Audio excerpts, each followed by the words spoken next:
Welcome to Exploring the Mystical Side of Life with your host, Linda Lang. Hi, this is Linda Lang from ThoughtChange.com.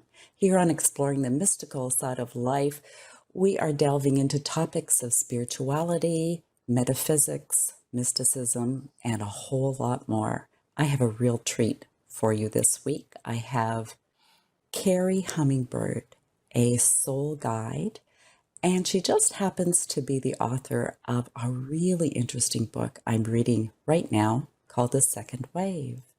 Thanks for joining me today, Kerri. Thanks for having me, Linda. I'm excited for see what will be revealed during our conversation today.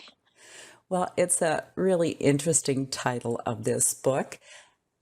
In today's world, most people think of the second wave as a repeat of coronavirus happening, but this has nothing to do with coronavirus.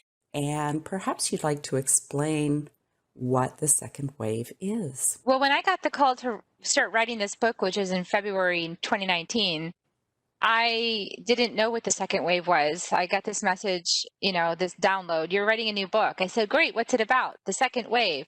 What's that? What are you talking about? And the message I got was, oh, go look back at Delores Cannon because you've already seen something about this. I said, okay. So I went on YouTube and I looked it up. And sure enough, I found her video talking about the 3 waves of volunteers. And she actually has a book about it as well. I never read the book, but I did check out the video again just to refresh myself.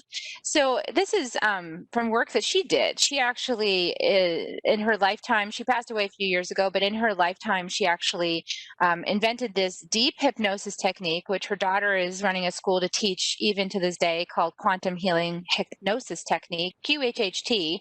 It gets you down so that your practitioner can ask questions of your soul self, like your subconscious self, and get answers. And during this, practicing of this technique, she actually was able to ask questions of the souls, and they started telling her things like, oh, I'm part of the first wave, I'm part of the second wave. And she thought, well, now this is really interesting. What does that mean?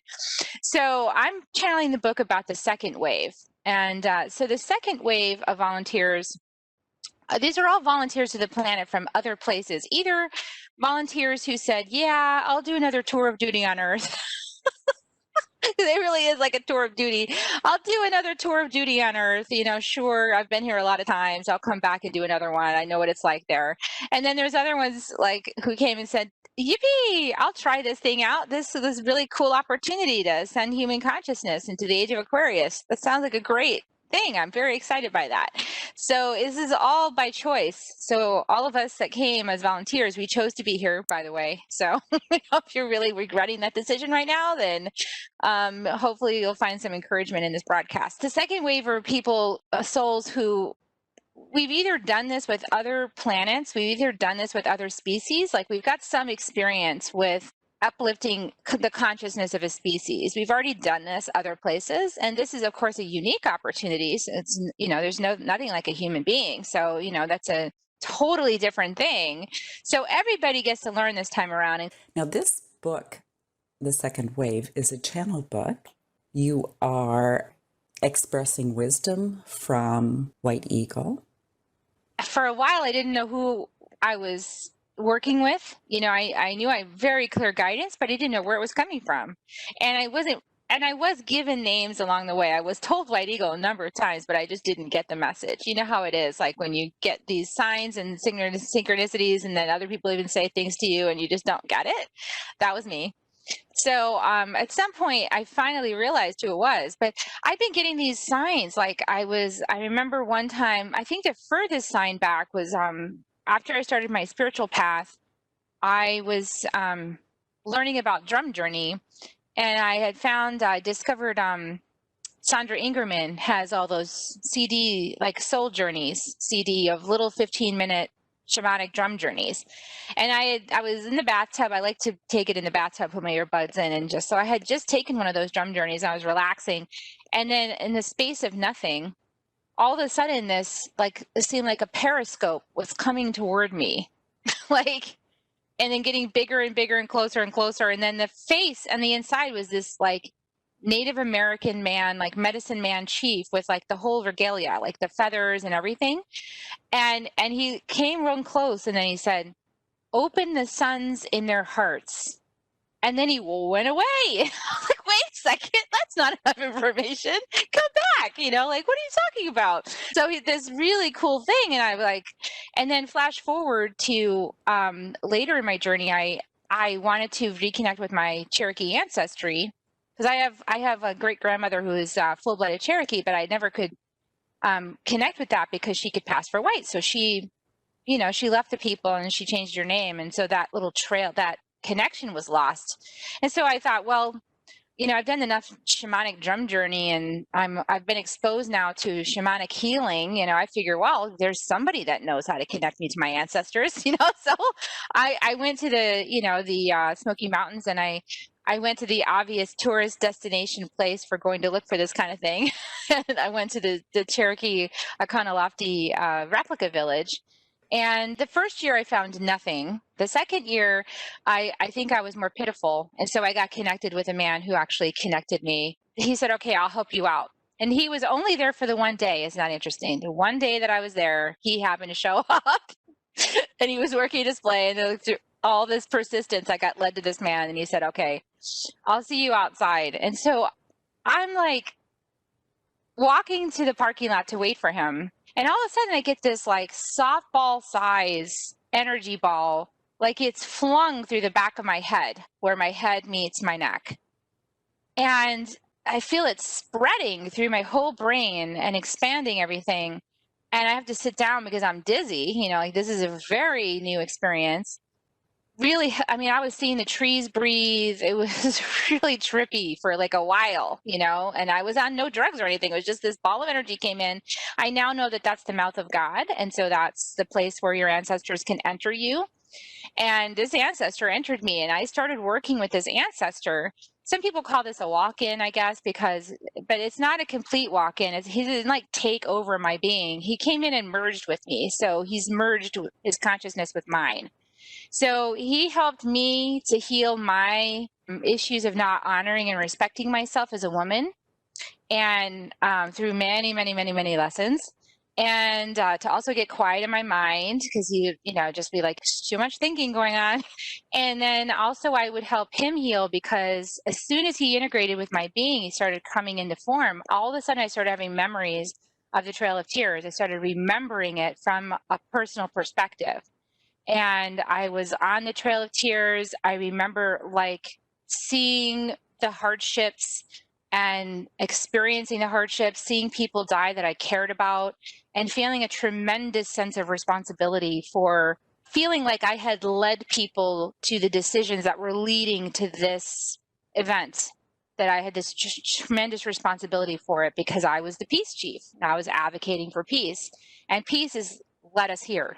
For years, if I ever thought about it, I would just burst into tears. So I've done a lot of healing on it, so I can be here today talking about it without the emotional reaction. But it has been like practically a decade. It's been like a lot of healing to integrate that aspect and bring healing. So this is White Eagle. This is a version of White Eagle. From what I understand, it's like, we're multidimensional and we have many lifetimes. And so this is another lifetime that White Eagle experienced. And then I was integrating this into my being to support me in this incarnation to understand my role, because we've actually chosen at a higher level that the path of indigenous people, the path of earth connection is actually the path we're promoting as far as the lineages that will go forward into New Earth. This is the cognitive understanding, and across all of the ways that manifests itself across all cultures. But the original connection, whatever culture or ancestry you're from, like the original connection with the earth is what we're promoting going forward. And so, Kerri, when you say earth connection, do you mean that the future of humanity will hold that closer connection to the earth like it did in the past? Absolutely. That's where we're headed. We're headed back into nature. We're headed out of the high rises and into, single story homes, like single story dwellings. Like we need to be as close as possible to the earth to stay connected and aware. like, I wouldn't say no more parking lots, but like this whole parking lot culture where like parking lots and malls everywhere, that's not going to be the way it's going to be. That's the way it is right now, but that's the path that's led us to becoming disconnected from our mother. And, you know, we need to be connected because we're part of, like, we're cells in an organism. And we need to be, you know, fully remembering ourselves as a cell of this organism and act accordingly in a healthy way. And so connection with the earth is actually vital in order to do that. Have you gotten a sense of how this spiritual teaching will evolve in this second wave that we are part of? Mm. Yeah, so we all have a role to play. Let's put it that way. And the more we connect in with the earth consciousness, we each have a unique design. We have a unique thumbprint. We talk about that in the book. That unique thumbprint design is actually your incarnation purpose and goals for this lifetime.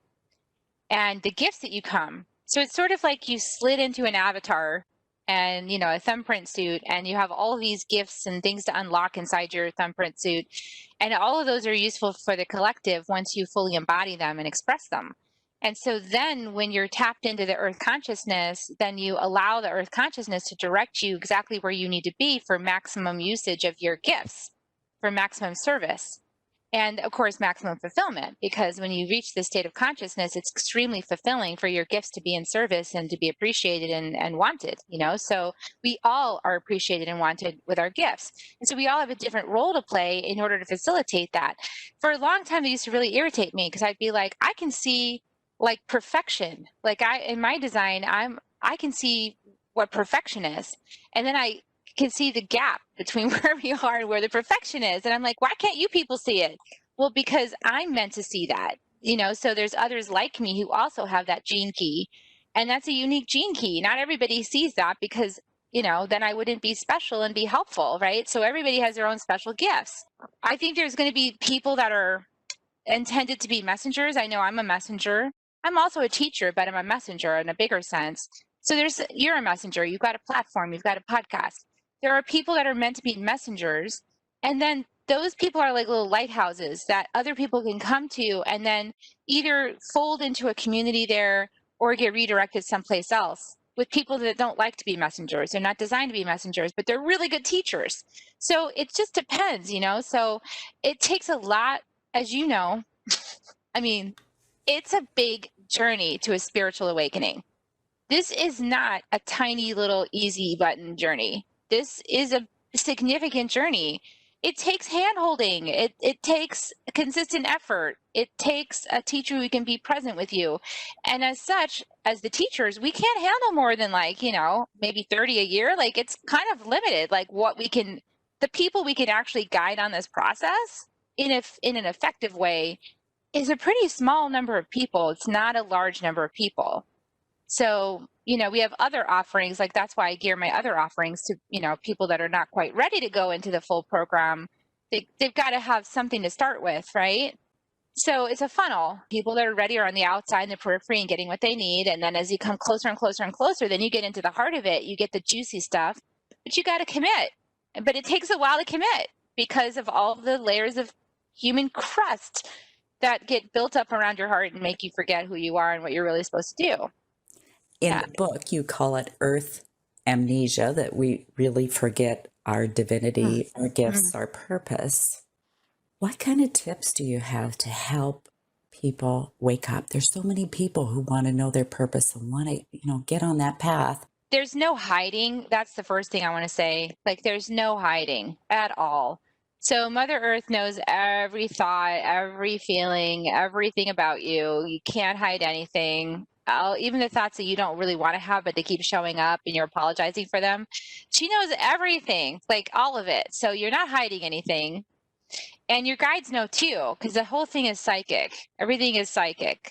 And they've even proved it now. Like I think Bruce Lipton has now proven that your thoughts are like outside of your head by a good couple of feet. You know, they can be detected. So like, we're going into that part of our consciousness. We're going to learn how to psychically communicate. We already are, but we're going to become more aware of it. So how do you get through this? Well, you've got to practice things to open up your third eye. on a biological level, there's a really great book written by one of my teachers, Dr. Alberto Vialdo and Dr. Perlmutter. That book is called Power Up Your Brain. That book suggests a course of supplementation to get your brain and your pineal gland decrusted, right? And it also has some shamanic tools for clearing out your chakras of a lot of extra heavy density and crust, so you can be more in fluidity. And that practice of clearing your chakras is really important because you've got to stay in the flow. And most of us get a little crusty inside our bodies, so we just don't even know we're crusty. So we've got to keep the energy moving. So that supports your third eye and your brain in order to facilitate the awareness, right? And then also exercise, movement, good diet, water. And then meditation, learning how to meditate, however you can do it. If you need a moving meditation, then do a moving meditation. If you need yoga, then do yoga. If you need to run for 6 miles before you feel better, then run for 6 miles. It doesn't really matter your pathway. If you can just sit there out the gate and be quiet, then great. Awesome for you. That doesn't normally happen, but if that happens for you, cool. Be quiet. How important do you think self-reflection is in this process? Self-reflection is the whole thing. I mean, contemplation, self-reflection, inner navigation, like when you have something happen, a conversation, and then you notice that you get a pain in your will center, like right in the center of your stomach or right here, and then it like aches for a second. Pay attention to that. Like that is something important, actually. That's not just a fleeting thing that has no significance. That's actually very significant. And so explore that, like what's going on with that? How come I'm having that feeling? What's happening in there? So the trick is to learn how to navigate these inner spaces and give yourself the time to do that. Like most people, the alarm clock goes off, they wake up, they hop out of bed and they get started with their day with like absolutely no like inner navigation.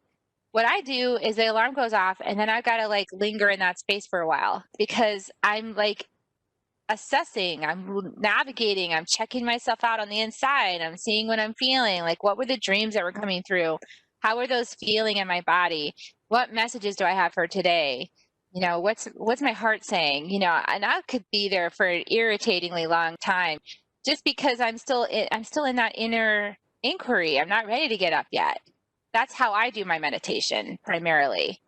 I also do formal meditation, but I like that morning time navigation. Yeah, it's just navigating. It's like, oh, where'd that come from? It's more curiosities. I think we've been trained to be judgmental. That's just a conditioning. That's a conditioning of our egoic society. We've been trained to be judgmental. So we just need to know that that's a conditioning. And whenever you see that, flip that into curiosity and go, oh, I wonder where that comes from. Huh. And then to realize I don't have to have it. Like I can change it. Is the other thing, because a lot of times we just surrender. We say, well, that's not the surrendering I like to do. And sometimes those ruminating thoughts, they don't give up easily. No, they don't. I used to have a brain that would just really obsess over things. And I remember the first time that I'm going to give a practical tool, but I first want to go over to this story. I remember the first time that I did a ayahuasca ceremony. And I had to take extra medicine. For anybody who's done the ceremony, you know what that means. I had to take extra medicine because I couldn't get through my egoic resistance. And whenever you do that, you usually have a very intense journey after that point, and it lasts for way past everybody else's journey. Anyway, so I was in that. And so at the end, I finally did get some healings and the medicine started working, and then I was on Mr. Toad's Wild Ride. But the part I wanted to mention is at the end, what happened was I was lying there when everybody else is asleep and I'm trying to sleep, but I can't because I can hear the chattering voice. I can actually hear the chattering ego, and it's so loud, like a megaphone in my head. And for the first time, I'd never noticed it before, but it was always going. It's just that I never noticed it before. And now it was like a megaphone. It was so loud because parts of me had gotten so quiet. I was finally able to hear how loud it was. I was like, wow. And I just asked ayahuasca, I'm like, can you please help me with this? Because this is so loud. And can you turn it off? And just like that, it was like, bam. So I learned something about myself that day. But before I had that experience, long before I struggled with this big mind that would never shut up. So what I did was I used to, when I first started my path about 9 years ago, I was like, okay, I got to deal with this thing because this thought just keeps coming and coming and it's making me crazy. It won't stop. So I started learning about the power of the elements, the earth, the water, the fire, the air. And I'm very drawn to fire, obviously. I love fire. I also love water, but fire is a fast acting. It's like quick purification. So I got used to like opening sacred space and calling on the power of fire. And then I made up these little strips of paper. I would just cut these little strips of paper just for this purpose. Whenever one of these pesky thoughts came up, and I would go, okay, strip of paper. And I would write the thought down on the paper and to capture it. And then I would blow into the paper exactly how that thought was making me feel. Like, this is the frequency I would like to contend with and remove or transform somehow. And then I would burn that thing, give it to fire, release it. Then I would write my new thought like 15 times. Okay, because you got to fill it back in. Like you remove it, but now you have to, what do you want in its place? Because if you don't, something else will just come and go into that spot. So like, this is the thing, this is the new agreement, So that method was pretty effective. I mean, I might have to burn that same thought 15, 20 times, but then eventually my brain started to go, oh, she doesn't want that one. Okay, she's in command.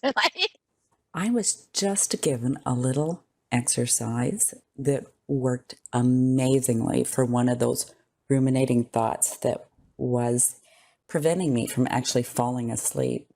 And it was really interesting because it's like I watched myself just automatically do it. And I'm like, oh, how brilliant is that?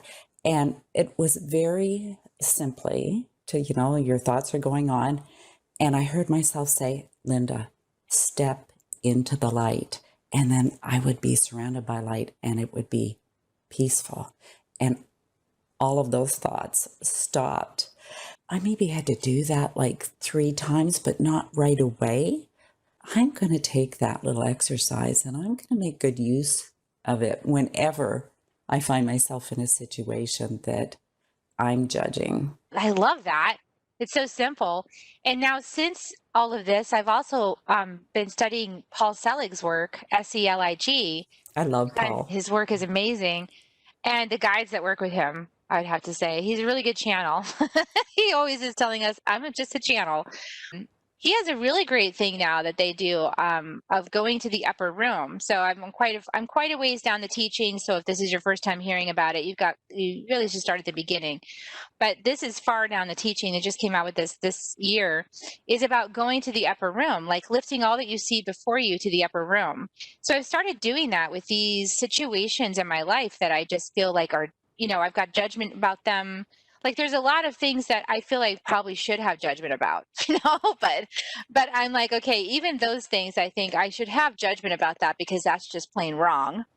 Then I will go, all right, I know who I am in truth. I know what I am in truth. I know how I serve in truth. I am in the upper room.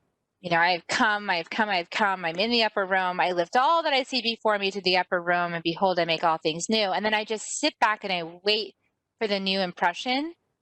Like, because I know that what I'm making new is me. I'm making myself new, my way of relating to whatever's happening out there.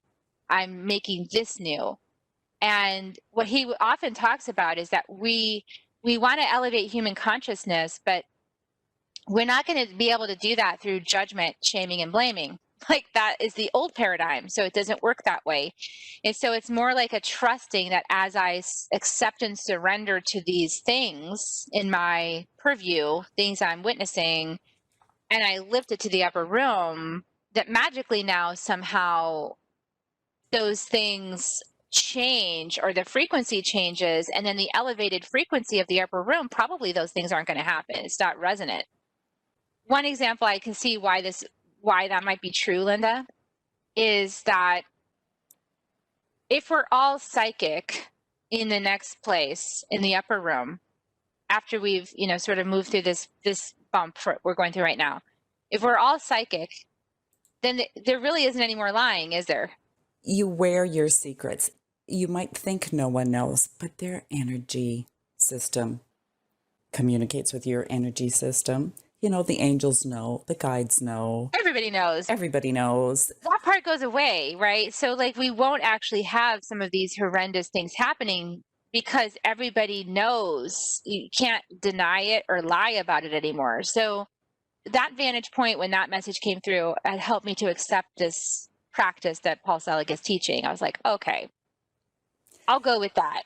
I could go there. So, for any of the listeners who don't know Paul Selig, you can start with his book, I Am Word.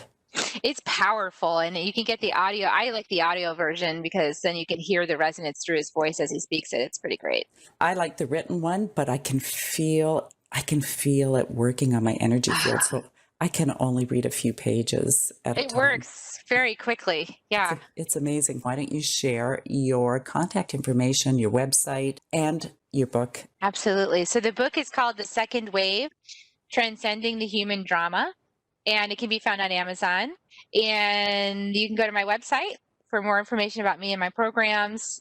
Also Soul Nectar Show, which Linda's going to be on. So my website is kerrihummingbird.com, Kerri, hummingbird.com. And my show, Soul Nectar Show, is at soulnectar.show. So if you want to listen to that.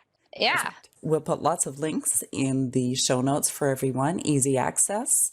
Thank you again for being my guest.